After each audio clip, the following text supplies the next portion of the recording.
All right, it is From Grape to Glass and from Provence Bistro. Shawn Branson's back, once again looking at your extensive wine list here from the Bistro. Nice to have you here. Great to have you. How are Great things? to see you. Yeah, wonderful. Things Good. are great.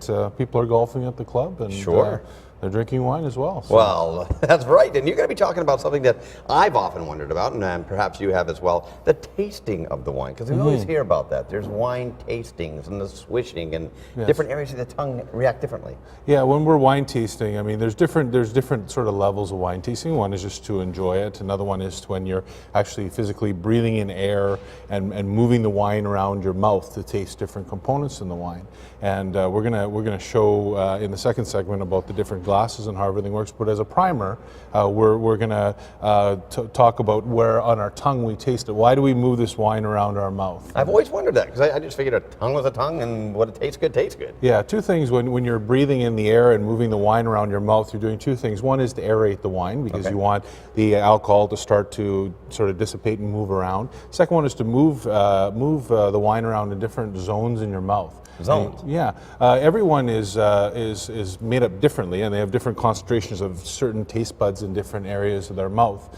But in general, you taste sweetness with the tip of your tongue, sour on the sides, salty sort of in the front sort of middle, and as well bitter in the back. That's why usually you get that burn at the back.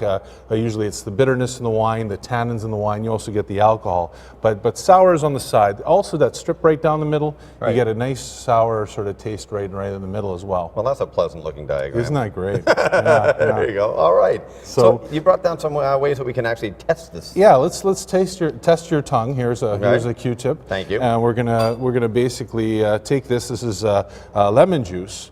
And we're just going to dip it in there. No double dipping. No, there won't be. Okay, so let's test. Sour is on the side. Let's taste. We'll just put this on the tip of our tongues first. Kind of how we taste it there. You know, we taste a little bit of it, maybe. Yeah, okay, now let's go back to the side where on the map. Yeah. There it is. Wow. Yeah, it sings. That's amazing. Yeah. So I mean, and now different people are made up different ways. In general, some are super tasters, and but you can play around with it different areas. So I'll grab another Q-tip here. Although we did have the other side. It mixes well with coffee, by the way. Oh, fantastic! Yeah, good. And then so this here we have sugar water. This is 50% water, 50% sugar. Some people call it simple syrup. Okay. So let's give it a little test here. There we go. Okay, we'll go to the back first. Back first, like. Okay, yeah. And nothing really. Now let's try the tip of the tongue. Tip. It really does intensify. Yep, you taste the sugars. Actually, it's quite intense. So the key is to properly evaluate the wine. You want to move it around your mouth. There's those zones, as well as underneath the tongue, roof of the mouth. That's where you taste tannins as well. Okay. Now, is this something, once you obviously can learn these zones, is this something you can train? Like the professional wine tasters, they have obviously have trained their senses. They're training their senses and being able to equate what they're feeling in their mouth and what they're smelling in their nose, because the sense of taste is mostly in your nose.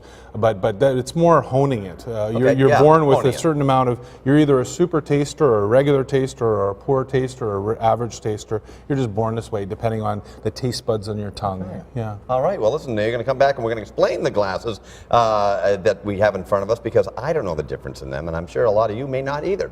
Okay. We'll be back in a minute. Great. All right. Cheers. Cheers. La, la, la, la.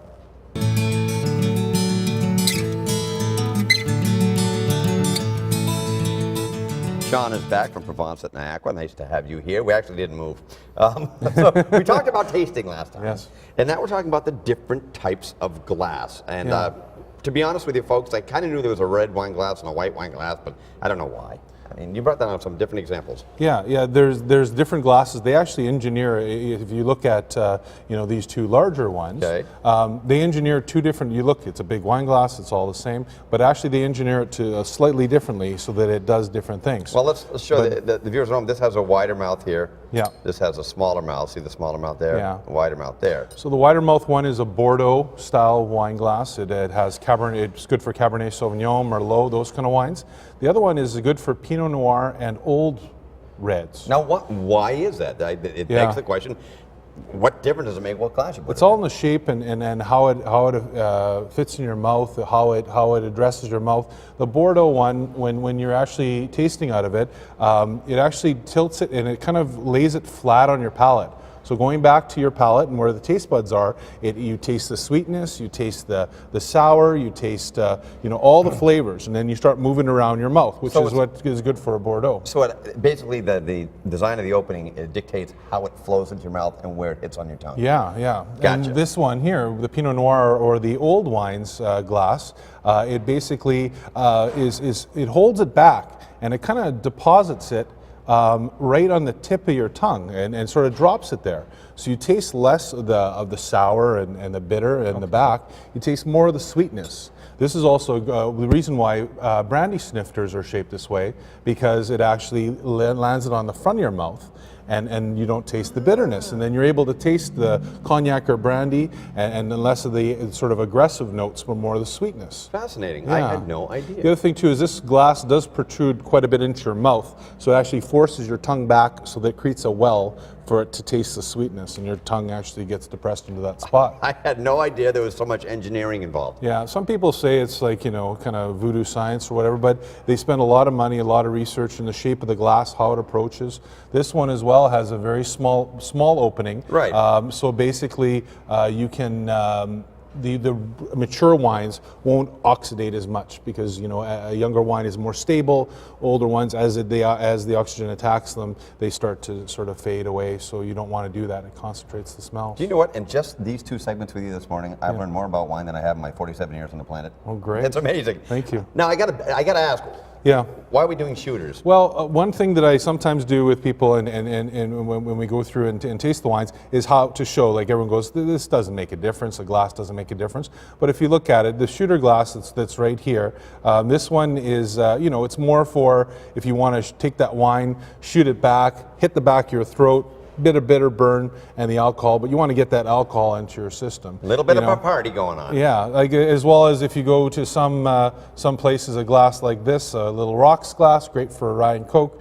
But once again, it's not really holding back anything. It's kind of just shooting it into the back of your mouth, and you're tasting more of the aggressive notes. As well as when you're smelling the wines, you smell out of the small glass. You can't really get your nose in there. The bouquet doesn't come forward. Same thing with the second one. And then I talked about the larger glasses on how they do it. But even on the nose, John, you could even tell the difference between the two larger glasses and even the smaller ones. We have to hold it there. Thanks so much for this great information. Everything good at the Provence? Everything's great. Yeah. The leaves are out. All right. The grass is green. It's fantastic. I won't improve my game. Okay. All right. We'll see you next time. Yeah, All right. We're going to take a break, everybody. We will be back right after this. Cheers. Thank you.